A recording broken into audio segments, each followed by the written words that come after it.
Hello everyone. So today is Monday, and well, when you see this video, it will be Tuesday. Today is like officially my first day off from school. I actually went to school today. At my school, we do something called checklist day, and that's the day where we hand in our checklist of all the things that we have to have done, like, you know, putting away your electronics and updating your like summer information, all that kind of stuff. Hi. You want to be in the video? Yeah? Am I in your way? Hold on. You all comfy now? Alright, so now that His Royal Highness is settled, that's his spot. He's watching the neighborhood, being a good guard dog. I opened the window a little more for him today so that he can get all the smells of outside. Really exciting thing is that these couches are going to be going soon. Woohoo! Sean and I found a sectional couch on Craigslist, and we're gonna go look at it within the next couple days. And it's huge, which is perfect because we need a lot of seating, but it's going to fit in the corner, so it's not gonna like create any dead space. And it's a light color, it's like a light tan, so I'm so excited because I don't like the dark brown color. So I can't wait to share that with you guys. I have so many DIY home projects to share with you guys this summer, and I just can't wait to share everything. But today is just like a dreary, rainy day, and so I actually thought it would be really fun to share with you some ideas that I have for DIY 4th of July home decor. I love the 4th of July. I love like the red, white, and blue, like Americana style. I absolutely love decorating for the 4th of July. I found some really fun things on Pinterest to do to decorate for the 4th of July. So I thought it might be fun to do a little DIY video with you guys and share some really easy, fun projects that you can do to decorate for the 4th of July. Okay, now that my tangents are all done, let me share with you a couple really easy 4th of July home decor ideas. Alright, so right now I'm out in my breezeway, and I just have like a plain little card table that I put an old sheet on that I'm gonna use to keep the paint from getting all over the table because it's not my table. First thing you will need is a mason jar. I got these at a garage sale last year, and they are absolutely perfect for this project. Then you will need paint. I have this Apple Barrel brand. I think I just got these at Walmart, but I have the red and then a navy folk art brand paint, navy, and then a white. I have these colors for the stars and stripes in the flag. I also have a paper plate for the paint. I also have little spongy brushes to use for the painting. Then I also brought out a piece of cardboard just to set the mason jars on when they're done. So that's pretty much all you need for the project. So I'm just gonna go ahead and start painting. I'm going to start by just putting a coat of white on the jar, on the entire jar, and then I'm gonna let that dry.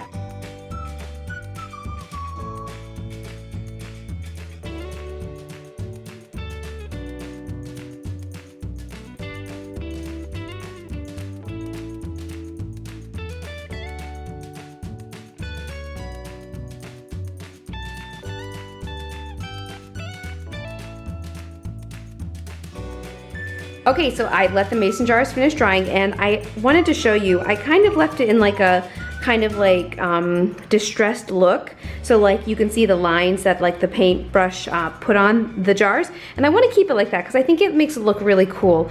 So I just got my navy blue paint ready and my red paint ready, and now I am going to paint one of these completely blue. Then I'm going to add stars to it, and I'm going to put stripes on these two so that it will look like a flag.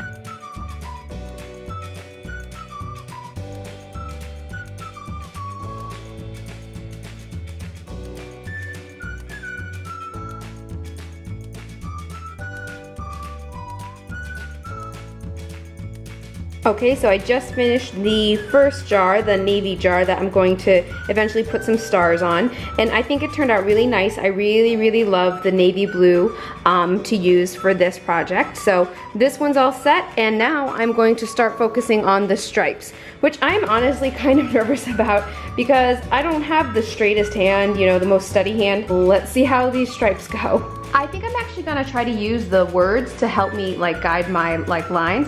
So I think what I'm gonna do is I'm going to do the red on the top of the jar, and then it's gonna go right below this lip right here. And then I'm going to start the second line like right in the middle of this like little curve right here. So it'll be red, white, red, and then probably down to right where this is as a good guide. And then maybe right as like, well, that wouldn't be big enough. Maybe right below Mason and then down. So there'll be 3 red lines all together on the jar. So let's see how this goes.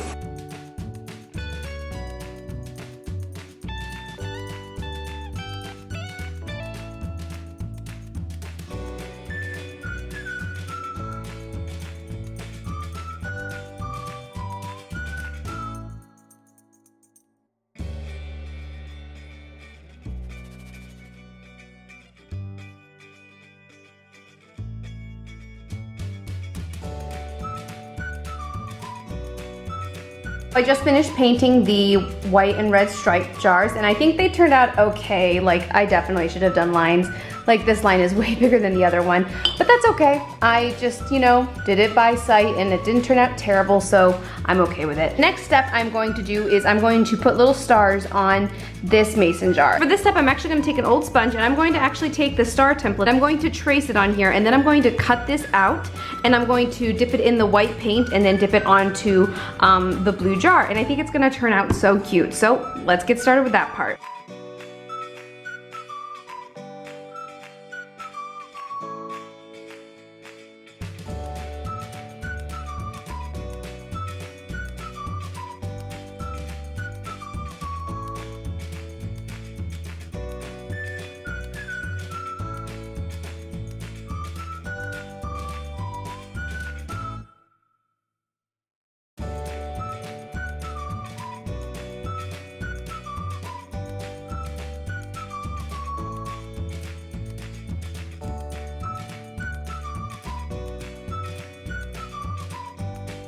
This next project is so cute and so easy. I am going to make a garland, a star garland. So pretty much all I did was I went online and I found an image of a star, and it was actually really big. At first it was about that big, so I just shrunk it down to make it the size that I would like it to be, and I put it on some cardstock.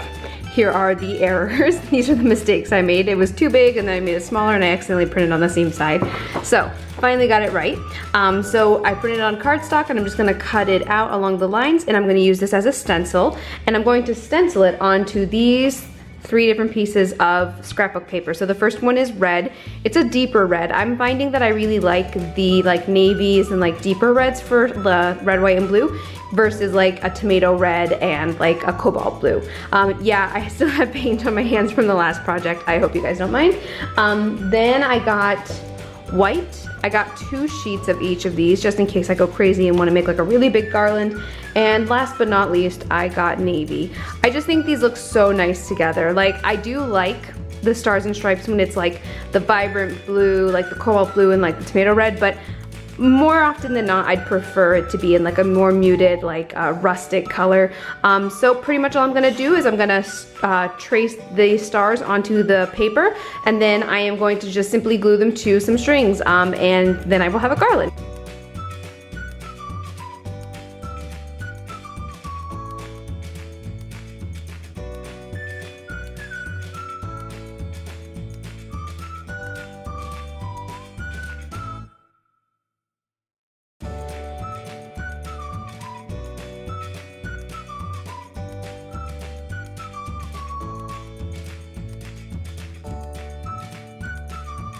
Okay, so I just finished tracing the stars. I have all of these stars all on this paper. This is the template again that I used. My hands are covered in paint. I really should have washed my hands, but this is the template I used that I found online, and I just traced all these stars onto this red sheet of paper. I am going to try to cheat and make this easier on myself, and I'm going to try to cut all 3 out at the same time. I don't know. It may or may not work. It might be a little too thick. I don't know, we'll have to see. So I'm gonna try to cut out these stars and cut out all 3 colors at the same time, and fingers crossed that it goes well, because otherwise I'll be tracing stars and I'll wanna pull my hair out soon.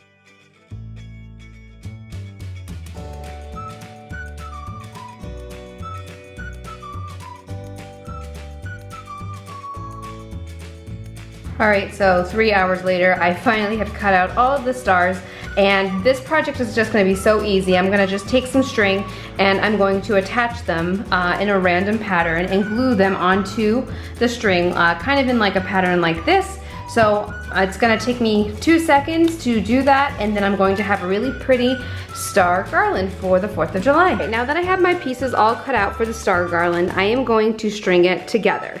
And I was looking at all of the different types of string that I had in my house, and I really wasn't excited about any of them for this project. So I decided to be kind of creative and look at the fabric that I had. So I looked in my fabric organizer, which I'll link above in a card in case you'd like to see how I keep my fabric organized. And I found that I had burlap. So then I thought to myself, This always peels off like in single strands because it's like loosely woven. So I thought it would be really cool to actually pull off a string, a piece of this burlap, and actually use it to create the garland. So I'm going to pull off some strings of this burlap, and I am going to actually use that to create the strings for my garland. So first I'm going to pull off the strings, then I'm going to glue the stars to it, and then I'm going to hang it up.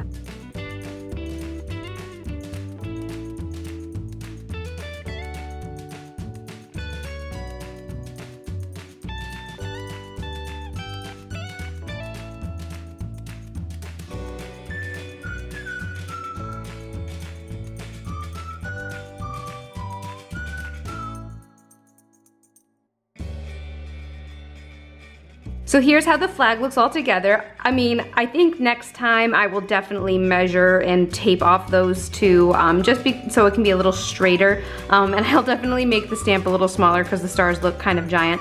But I think it really actually turned out really nicely. I'm hoping to have a 4th of July party, and at that party I'm hoping to use these to organize like silverware. So I think that this actually turned out pretty cute. I think the garland turned out really nicely. I really like the softer blue and red colors with the white. I like that I used the burlap to make the string for the garland. I like it because it gives it more of a natural and rustic look. I think this would look really nice on a door, or you know, on an entryway, or even hanging as like a backdrop if you wanted to use something like this as like a photo booth type thing at like a party. I think that'd be a great idea. Altogether, this project cost me like $5, and I couldn't be happier with how both of them turned out, and I hope that you guys will give this a try as well. That's it for my easy DIY 4th of July home decor. Thank you so much for watching. If you want to see more up close pictures of the projects I did today, please check out my blog at thriftedlivingblog.wordpress.com. Also, please stay tuned over the next few days. I will be posting a call for a collab that is going to be so fun. I hope you all can join. If you would like to see what the collab opportunity is, go check out my Facebook group called Creative Collabs. I have the link below. Don't forget to follow me on Instagram at thriftedliving. Please like, subscribe, and share. Thank you so much for watching. Bye! Oh, I have paint all over my hands. It's been a fun crafternoon.